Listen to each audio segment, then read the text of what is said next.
Is this entertaining? My patience is waning. मेरे को सुसु आया भाई। बड़ा हरामी हो बेटा। मुझे ये जैसे शो में समझा ये क्या है ये?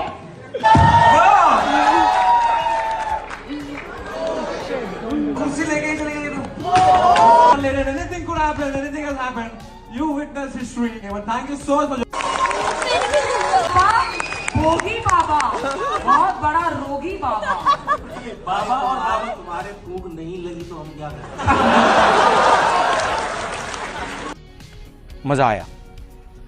तो दोस्तों क्या है सबके स्वागत है आप सबका एक और नया अमेजिंग समर एना रोस्ट में। तो अपनी बेल्ट की सीट बांध लो, सीट की बेल्ट बांध लो, अपने सामान के ऊपर से हाथ बाजू में रख के उसको घुजाना बंद करके शुरू करते हैं समर एना रोस्ट।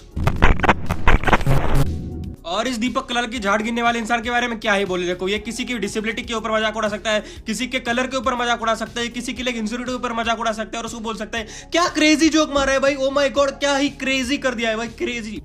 तो दोस्तों जैसे जैसे घोर कलयुग बढ़ता जा रहा है, कलयुग आगे आगे बढ़ते जा रहा है, वैसे ही इसका शो इंडिया और लेटेंट पॉपुलर होता जा रहा है। तो मैं ये प्रेडिक्शन करता हूँ, ये भविष्य का गवाही करता हूँ कि कुछ साल बाद ये शो Amazon प्राइम वीडियो पर तो नहीं पर एक्स वीडियोस पे आ जाएगा। तो दोस्तों बरसों पहले मेरे पापा ने कहा था कि समय बहुत ही बलवान होता है, पर इस समय को देख के मुझे ऐसा लगता है कि समय बहुत ही चू है और समय को देख के ऐसा लगता है कि भाई उसके तन्मय भटका ऐसे अभी भी मुंह में ही फंसा हुआ है, ऐसे तो बातें करता है भाई क्रेजी ऐसे बातें करता है जैसे तन्मय भटका अंदर है ही पहले से। तो दोस्तों मुझे ये फैक्सोलॉजी क्या बोलते हैं क्रोनोलॉजी समझ में नहीं आती कि जब भी मैं ऐसे वीडियो बनाता हूँ समर एना रोस्ट या फिर किसी भी बड़े यूट्यूबर के ऊपर रोस्ट बनाता हूँ तो मेरे कमेंट सेक्शन में आते कि तेरी औकात क्या है, ये वो इतना बड़ा यूट्यूबर है और ये वो बोल के ऐसे कमेंट आते हैं। फिर मैं उनकी आईडी पे जब चेक करता हूँ तो उनकी एज होती है 9 साल 10 साल के बच्चे। तो मुझे ये नहीं समझता। फिर मैंने और डीप रिसर्च की, मुझे ऐसा पता चला कि समय को रहना पे रोस्ट बनाता हूँ तो इतने बच्चों के कमेंट क्यों आते हैं। और रिसर्च की हमारी जो झाटू रिसर्च टीम है उनने भी रिसर्च की। फिर हमें पता चला कि ये जो समर एना की जो ऑडियंस है बच्चों वाली ये मिली है गेमर फ्लीट से, और गेमर फ्लीट से भी उसको ऐसे ही नहीं मिली। गेमर फ्लीट का उसने चोको लिया था, जिससे पहले तन्मय भट्ट का लिया था, बाद में उसने गेमर फ्लीट का चोको लिया और तभी उसकी वजह से 9 साल की 10 साल की ऑडियंस आती है। कभी कभी एक तो मैच्योर लोग भी आ जाते हैं, वो भी बोलते कि भाई अच्छा रोस्ट मारा है, पर जो बच्चे आते हैं 9 साल के 10 साल के भाई इनको बोलना चाहता हूँ कि कंट्रोल। तो दोस्तों आपको जैसे पता है कि हमारी अनपढ़ गवार हरामजादी जो रिसर्च टीम है उन्होंने रिसर्च की कि पहले समर एना तन्मय भट्ट का वजन 150 टन था, 150 किलो वजन था, पर अचानक से उसका वजन 80-90 किलो हो गया है। और वही समर एना का पहला वजन 50 से 60 किलो था, अभी उसका वजन 100 से ज्यादा हो गया है। तो फिर हमारी अनपढ़ रिसर्च टीम ने और थोड़ी नासा के साथ बात की, झांसा के साथ बात की, फिर थोड़े रशियंस के साथ बात की 6000 रुपए में। तो हमें पता चला कि भाई तन्मय भट्ट का और जो समर एना का ना वो अवैध संबंध है। दोनों का कुछ तो MMS वायरल लीक हो चुका है या फिर दोनों का कुछ तो लेके MMS लीक हो चुका है। उसकी वजह से एक का वजन कम हो रहा है, एक का वजन बढ़ रहा है। तो समझ रहे हो तुम कौन आगे होगा कौन पीछे होगा। मैं तेरे आगे मैं तेरे पीछे, कोई बात नहीं हम तो देखो अगर समर एना का ह्यूमर डार्क है तो मैं भी शाहरुख खान हूं, अगर इसका ह्यूमर डार्क है तो भाई अर्जुन कपूर बेस्ट एक्टर है, अल्लू अर्जुन से बेटर एक्टर अर्जुन कपूर है। अगर इसका ह्यूमर डार्क है तो भाई अनन्या पांडे और रियान पराग का रिलेशनशिप चल रहा है। अगर इसका ह्यूमर डार्क है तो भाई विराट कोहली पाकिस्तान की टीम से खेलता है। अगर इसका ह्यूमर डार्क है तो भाई बाबर आजम जिम्बाब्वे की टीम से खेलता है।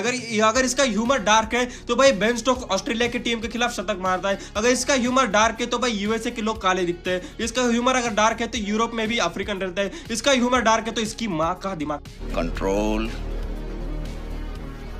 तो दोस्तों there is a strong reason. देखो हमारी सरकार में भी दिमाग है, उन्होंने एक एक्ट पास किया था कि हम दो हमारे दो, क्योंकि अगर ऐसे समर है ना अगर तीसरी चौथी बार अगर 4-5 पैदा हो गए तो भाई 2050 से पहले हमारा देश सुपर पावर तो नहीं बनेगा पर कुपोषित गवार और समर एना के रोज पे ओ माय गॉड क्रेजी बोलने वाले बच्चों से भर जाएगा। बॉस ये सब दोगलापन है। देखो समर एना गेमर फ्लीट ट्रिगर्ड इंसान फुकरा इंसान ये जो ऑडियंस वाली ये जो यूट्यूबर है इनकी मोस्टली जो ऑडियंस है वो बहुत बच्ची ऑडियंस है, लाइक 10 साल के 11 साल के बच्चियां या फिर बच्चे हो गए या फिर इनसे ज्यादा ऑडियंस है। ये लोग लोकल में घूम सकते हैं, मेट्रो में घूम सकते हैं, एयरपोर्ट में घूम सकते हैं, वहां पर उनको घंटा भी कोई नहीं पहचानेगा। पर जैसे ही ट्रिगर्ड इंसान फुकरा इंसान समर एना ऐसे यूट्यूबर गेमर फ्लीट ऐसे यूट्यूबर जब नाना नानी पार्क में या फिर स्टूडेंट्स पार्क में या फिर जो बच्चों का खेलने का ग्राउंड होता है वहां पर जाएंगे तो उनको बहुत ही ज्यादा इनके फैंस मिलेंगे, क्योंकि मेजॉरिटी ऑडियंस उनकी वही है।